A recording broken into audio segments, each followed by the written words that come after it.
Mes élèves de la première année APEC BIOF, j'espère que vous allez bien afin de poursuivre avec moi cette nouvelle leçon qui a comme titre la tension du courant électrique continu.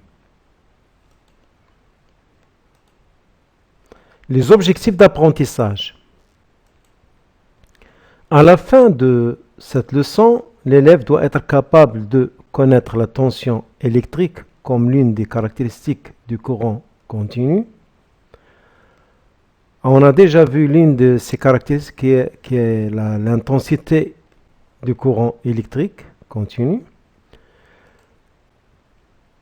De connaître l'unité internationale de la tension du courant électrique continu. Utiliser correctement le voltmètre pour mesurer la tension du courant électrique continu. La tension du courant électrique continu. Sa notion, expérience. On branche deux lampes L1 et L2 identiques dans deux circuits différents. Dans le premier circuit, on voit bien que l'éclairage est normal. Par contre, dans le deuxième circuit, on a un éclairage qui est faible. On voit bien que la pile ici, elle est notée, il a comme une valeur notée ici, c'est 4,5 V. Ici, on a 1,5 V. Donc, pourquoi cet éclairage est faible, l'éclairage est faible ici? Ça dépend de la pile ou de la valeur de cette pile. Puisque cette valeur est inférieure à celle-ci, donc l'éclairage est aussi faible. Pour la schématisation, on a la pile et on a la lampe et l'interrupteur qui est fermé. La différence entre ces deux schémas, ici on a selon la brillance de la lampe. Il faut faire bien attention à la brillance.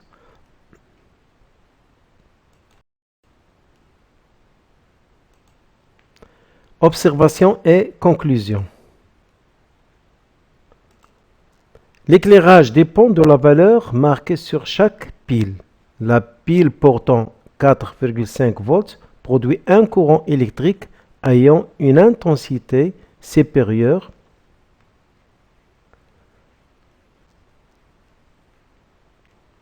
à celle produite bien sûr dans le deuxième circuit. Chacune des valeurs, 4,5 volts et 1,5 V, marquées sur les deux piles, représente la tension électrique. Donc la brillance de la lampe dépend de cette tension. Plus que cette tension est supérieure, plus qu'on a une bonne brillance. Symbole et unité de la tension électrique. La tension électrique est une grandeur physique mesurable. Notez U comme U. Et son unité internationale est le volt. C'est à Alessandro Volta, physicien italien et inventeur de la pile électrique, que l'on doit ce nom, et qui a comme symbole V. Mesure de la tension du courant électrique continu. La tension du courant électrique se mesure à l'aide, puisqu'on a comme unité volt, donc on a pour l'appareil ou l'instrument de mesure, c'est le voltmètre. Son symbole normalisé est, on a à l'intérieur d'un cercle, on écrit V et les deux bornes. Et l'une des bornes sera positive. Technique de mesure de la tension électrique. Comme on a utilisé ce multimètre pour mesurer l'intensité du courant électrique continu, on va l'utiliser aussi pour mesurer la tension du courant électrique continu, parce que ce multimètre, c'est multifonction. Donc le multimètre nous propose plusieurs fonctions et peut jouer le rôle d'un ampèremètre ou d'un voltmètre ou ohmmètre. Ici, on a ce sélecteur, c'est le sélecteur de fonction et le calibre. Cette zone, c'est pour mesurer, il va jouer le rôle d'un voltmètre et pour mesurer aussi la tension du courant continu qui a ce symbole qui ressemble à égal. Le calibre pour les tensions continues. Et on a la borne pour la fonction voltmètre et ohmmètre. Donc, va jouer comme s'il joue le rôle de la borne positive. Et on a la borne notée comme va jouer le rôle de la borne négative. Pour mesurer la tension électrique entre les deux bornes d'un dipôle, on branche le voltmètre en parallèle avec ce dipôle. On a déjà vu pour l'ampèremètre, pour mesurer l'intensité qui circule dans un circuit électrique, on le branche en série avec les composants de ce circuit. Par contre, pour le voltmètre, on le branche en parallèle avec le dipôle qu'on veut savoir la tension entre ces bornes. On a ici un circuit électrique simple pour mesurer la tension entre les bornes, par exemple, de ce récepteur qui est ici la lampe. On va prendre un multimètre après la sélection de la fonction pour qu'il joue le rôle d'un voltmètre. On va brancher sa borne positive avec le câble qui est lié au pôle positif de la pile, et pour le négatif, pour la borne négative, il est en contact avec la borne, avec le pôle négatif.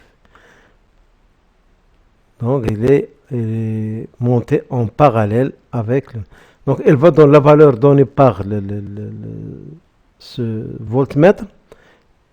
Elle présente la tension entre les bornes de la lampe et en même temps elle présente la tension entre les pôles de la pile. Ici on a 3,8 U égale 3,8 volts. Schématisation du circuit. On a deux boucles. La première boucle, c'est celle-ci, principale. Et on a branché le voltmètre en parallèle avec la lampe. On voit bien que sa borne positive, elle est en contact avec le pôle positif de la pile. Remarque, lorsqu'on utilise un voltmètre à aiguille, c'est-à-dire un voltmètre digital, on détermine la valeur de la tension électrique en utilisant la relation suivante. Elle ressemble à la relation qu'on a déjà utilisée pour trouver la valeur de l'intensité, seulement on va changer I, le symbole I de l'intensité, par U qui est le symbole de la tension. Avec, voilà, on a le voltmètre, il est connu par cette lettre V qui est écrite ici. On a C, c'est le calibre, choisissez la valeur maximale que peut mesurer ce voltmètre. Pour le petit n, c'est le nombre de gradations indiqué par l'aiguille. Et grand N, c'est le nombre de gradations maximales sur le cadran. Ici, on a 100. Application. On détermine la valeur de la tension indiquée par ce voltmètre.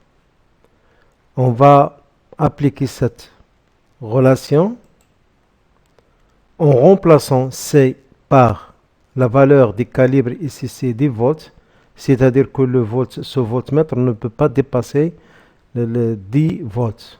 C'est-à-dire la valeur maximum que peut mesurer c'est 10 volts.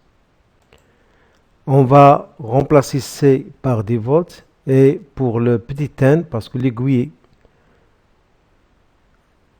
ici ça donne 38 parce qu'entre 30 et 40 on a 10 et on a 5 divisions, donc ça va donner 2 pour chaque division. Il manque une division pour donner 40, donc 40 moins 2 ça donne 38. Donc 10 volts qui multiplie 38, le nombre de gradations indiquées par l'aiguille, qui divise le 100, qui est la gradation, qui est le nombre de gradations maximales sur le cadran. Ça va donner 3,8 volts.